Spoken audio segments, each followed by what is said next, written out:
Selamat pagi sahabat konservasi. Kegiatan pada pagi hari ini adalah mereview Arboretum Gunung Kara yang berada di Karawang, Jawa Barat. Gunung Kara ini adalah tempat untuk pembibitan tanaman-tanaman lokal. Bisa tanaman hutan atau tanaman-tanaman untuk taman, juga pertanian dengan metode permakultur. Nanti akan kita ulas seperti apa konsepnya, terus tujuannya untuk apa, nanti akan kita ulas dalam perjalanan pada pagi hari ini di Arboretum Gunung Kara. Jadi Arboretum Gunung Kara ini di lokasinya berada di pinggiran irigasi. Dulu tanahnya adalah tandus. Ini saya garap sekitar 6 bulan yang lalu. Jadi dulu tanahnya tandus. Nanti akan kita review seperti apa hasil kerja kita selama 6 bulan yang dulunya tandus menjadi hijau. Dalam prosesnya seperti apa nanti kita akan ulas. Oke.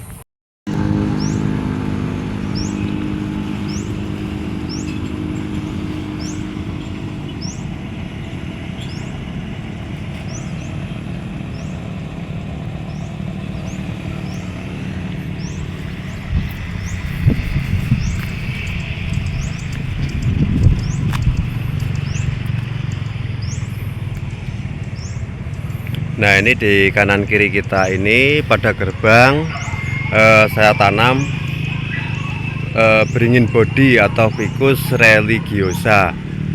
Nah, Ficus religiosa ini ceritanya adalah tempat bertapanya Buddha Siddhartha Gautama.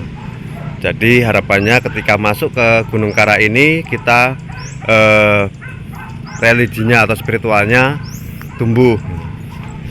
Nah, ini di depan ini ada tanaman-tanaman buah. Ini ada buah matoa, yaitu buah lokal dari Papua yang akan kita gunakan sebagai penghijauan.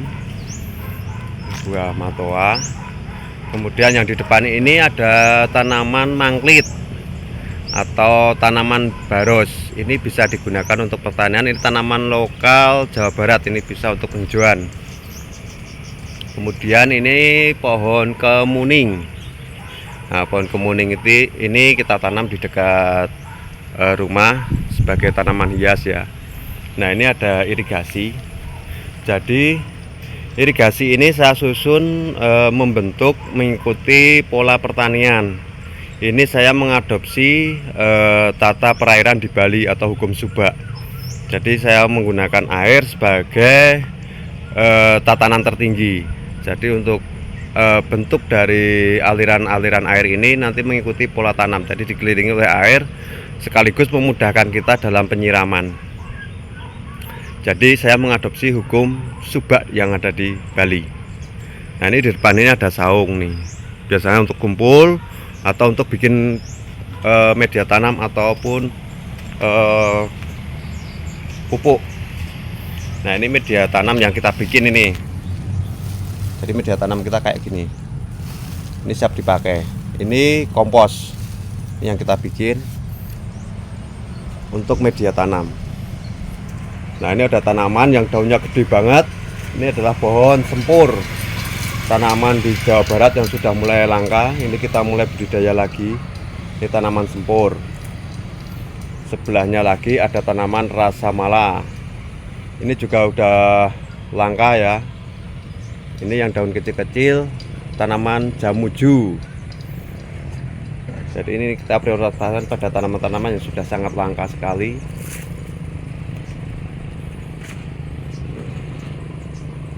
Oke, kita lanjut jalan-jalan ke pertanian. Nah, ini lahan pertanian kita, teman-teman. Jadi pola pertanian kita atau metode pertanian kita menggunakan metode permakultur atau sistem pertanian yang tetap menjaga kelestarian alam untuk keberlanjutan. Nah, pertanian ini dikelilingi oleh tanaman-tanaman tinggi. Jadi kita nggak motong tanaman tinggi. Kalau biasanya kan pertanian itu kita membabat lahan untuk pertanian, tapi di sini tidak. Kita mempertahankan tanaman-tanaman yang tinggi sebagai kanopi atau tutupan lahan. Nah, seperti ini kita tanam pohon kepuh atau jangkang. Ini tanaman yang sudah langka juga ini. Ini tanaman tinggi sebagai dia pertenggernya para burung-burung predator seperti elang, alap-alap dan segala macam. Tuh. Nah, ini juga ini dikelilingi oleh air juga. Tadi di sini sekeliling air. Nah, ini ada pohon awar-awar atau Ficus septica. Dia ini berfungsi untuk menjaga kelembapan tanah supaya tidak gampang kering. Nah, kita maju lagi, ini ada tanaman loa atau Ficus racemosa. Ini buahnya ini bagus untuk pakan primata. Itu buahnya gede. Ini satu famili dengan buah tin. Nah, di tengah itu ada tanaman kopi. Kita tanam juga. Kopi di sini juga bisa tumbuh. Ini lumayan subur nih yang ini. Tanaman kopinya. Nah, terus di sini ada pohon gayam yang kita tanam yang nantinya jadi kanopi. Banyak di sini ada pohon salam yang bisa langsung kita seduh untuk kita minum sebagai teh untuk mengurangi resiko gula darah, kolesterol, asam urat, jantung, juga mengurangi stres. Nah, kita maju lagi, ini ada tanaman yang sangat bagus sekali. Ini pohon timoho, biasanya kayunya digunakan untuk warangka keris ya. Nah, ini kecil-kecil kita tanam bibit pohon pepaya yang nanti kita bisa panen juga. Tuh, ini bibit-bibit kita. Nah, ini ada bibit yang sangat langka. Kemarin kita dapat bantuan atau oleh-oleh dari Tahura yang ada di Bandung. Ini pohon kisereh. Ini tanaman sudah sangat langka sekali ini. Ternyata kita dapat kemarin. Kita tanam, kita budidaya, nanti bisa kita kembang biakkan. Juga ini sangat langka sekali, teman-teman. Ini pohon saninten atau rambutan hutan. Itu tanaman yang sudah sangat langka, bahkan statusnya sudah dilindungi. Ya, jadi ini bibit kita banyak banget ini. Jadi sekitar 5 ribuan bibit yang kita punya dari sekitar 300-an jenis. Untuk ficus atau tanaman beringin kita punya 27 jenis. Jadi sangat banyak. Kita siap untuk dilibatkan atau berkolaborasi kepada pihak-pihak yang ingin penghijauan. Kita sediakan tanaman-tanaman lokal, tanaman-tanaman hutan untuk konservasi. Nah, ini ada beringin yang menarik nih. Beringin yang tidak punya akar gantung. Ini santenan atau Ficus calosa. Ini beringin yang tidak punya akar gantung. Nah, sebelahnya ini punya akar gantung. Ini namanya bulu atau Ficus drupacea. Ya. Sebelahnya lagi ini Ficus dolar. Beringin dolar. Ini punya akar gantung juga. Ya, oke, kita lanjut. Kita tengok ke belakang. Nah, kita juga budidaya tanaman untuk taman. Jadi nggak semua tanaman hutan, ada yang untuk taman. Misalkan ini ada bunga. Ini bunga sepatu yang tidak mekar.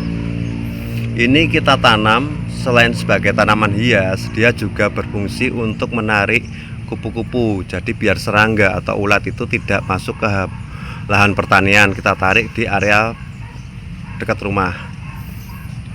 Kemudian ini tanaman yang sudah langka juga, ini pohon telaga sari. Di sini ada desa namanya Telaga Sari. Nah, itu diambil dari nama tanaman ini, Telaga Sari ya. Tuh, jadi di sini bunga-bunga juga kita tanam.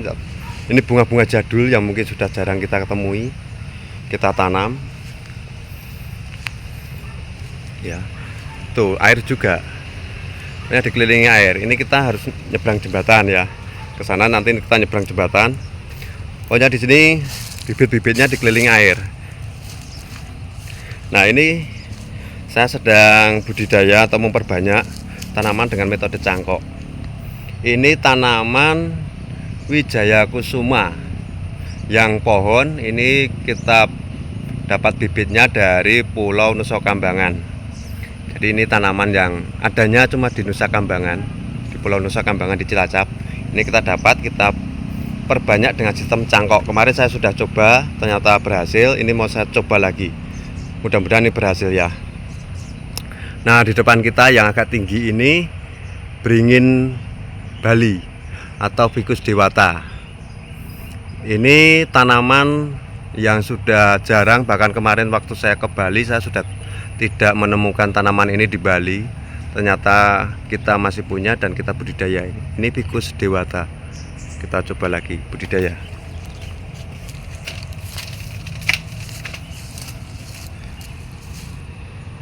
Nah, ini ada tanaman yang sangat keren. Di Karawang ini ternyata sangat banyak. Ini adalah mentahok. Ini cerita yang sejarahnya dari Kerajaan Mataram Islam, di mana Kerajaan Mataram Islam itu dulunya berdiri di hutan mentahok. Ada cerita babat alas mentahok untuk mendirikan Kerajaan Mataram Islam. Nah, di sini saya ketemu sangat banyak banget. Jadi ini pohon mentahok, cikal bakal berdirinya Kerajaan Mataram Islam. Ini di Jawa Barat ternyata sangat banyak. Kalau di Jogja malah agak jarang. Saya jarang menemukan. Ini pohon janitri yang biasa bijinya dipakai untuk perhiasan, gelang, kalung, tasbih dan segala macam. Ini pohonnya janitri. Kalau ini tanaman hias nih, buah ceri. Jadi kalau teman-teman kesini bisa mencicipi buahnya, petik langsung. Kemudian yang menarik lagi ini pohon jolajali. Nah, ini jolajali ini dulu sebelum ada beras, karena di masyarakat lokal kita dulu dengan ini sumber karbohidratnya. Jadi ini ditumbuk jadi kayak tepung untuk sumber makanan pokok. Nah, sekarang udah nggak ada yang masak jolajali ini. Padahal ini dulu adalah untuk makanan pokok. Oke, kita akan lanjut tengok persawahan kita. Kita juga punya sawah.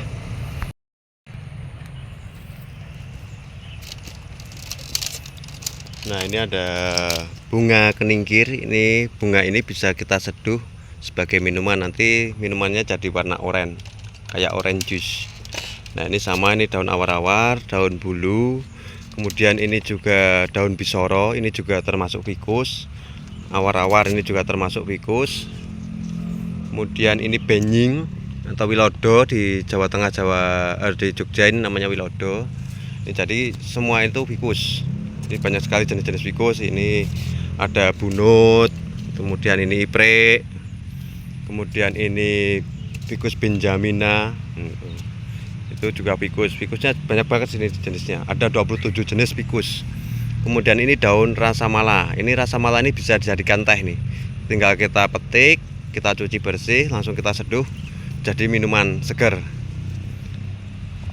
Nah, kita lihat ini persawahan ini yang sedang saya tanam jagung. Ini kemarin habis ditanam padi, ini malah kebanjiran. Ya, hitungannya nyiram gratis ya, karena dekat dengan irigasi ini. Ini pohon gondang atau Ficus variegata yang kita tanam, udah lumayan tinggi, pisangnya juga ada. Jadi bersinergi antara konservasi dan pertanian ini saling berhubungan, saling melengkapi ya. Kemudian ini ada beringin yang sangat unik nih, ara jejawi atau Ficus retusa. Ini beringin asli Jawa, ini endemik Jawa. Ini saya tanam, dulu sudah hampir punah, kemudian kita pulihkan lagi. Jadi ini ada irigasi lagi, tadi air kita nyebrang jembatan, ini kita nyebrang jembatan lagi. Nah, ini kita juga budidaya ikan di sini untuk konsumsi. Jadi ini di sana ada pipa itu, jadi kita ketika air datang masuk ke sini tapi dia nggak bisa keluar lagi. Jadi kita jebak air supaya di sini tetap punya air untuk perikanan, untuk pertanian. Kita sangat butuh air, jadi air kita jebak dengan metode seperti itu. Kita bendung ketika air masuk dari irigasi tapi dia tidak bisa keluar lagi. Tuh, ini jadi sini full dengan air. Ini pas lagi pasang. Oke, kita lanjut. Nah, kita sampai di ujung, ini ada kolam. Nah, kita lihat dulu tanaman ini. Ini adalah pohon damar yang dipakai untuk resin ya. Ini pohon damar. Nah, di sini ada kolam. Ini kolam ini tidak ada pembuangan seperti yang di sana, karena ini untuk budidaya ikan lokal. Jadi sebagai bank spesies ikan lokal untuk restorasi sungai, untuk pelepas liaran. Jadi di sini banyak ikan lokal. Yang kita pakai adalah wader pari ya. Ini ikan lokal seperti gabus segala macam itu kita budidaya secara alami di sini. Oke. Oke, kita lanjut ke berikutnya. Nah, ini kolam budidaya azula kita. Jadi kita juga budidaya azula. Nah, azula ini kita pakai untuk pakan ikan, pakan ayam, untuk ternak kita. Ini kita budidaya di sini. Jadi kita menanam dari untuk makanan kita, sumber ini swasembada pangan kita.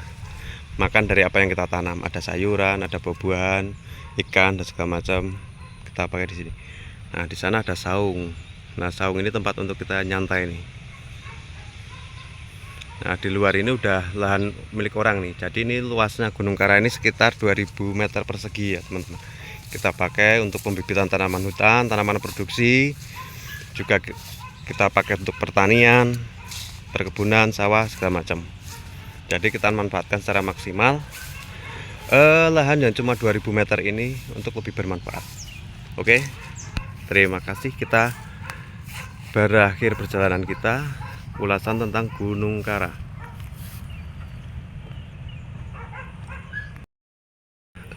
Oke teman-teman, itu tadi ulasan saya tentang Gunung Kara, lahan seluas 2000 meter yang kita manfaatkan untuk lebih bermanfaat baik untuk alam ataupun untuk kesejahteraan masyarakat. Di lahan yang sangat kecil itu banyak tanaman yang kita budidaya, banyak kegiatan-kegiatan yang berdampak positif. Bagi teman-teman yang mau belajar atau mau sekedar main, kami sangat terbuka untuk menerima kedatangan teman-teman. Terima kasih sudah mengikuti channel saya, perjalanan saya. Kita akan kenalkan tanaman maupun satwa liar yang ada di Nusantara sebagai bahan untuk belajar, sebagai bahan kita mewariskan kepada generasi yang akan datang. Tetap lestari, lestari alamku, lestari budayaku.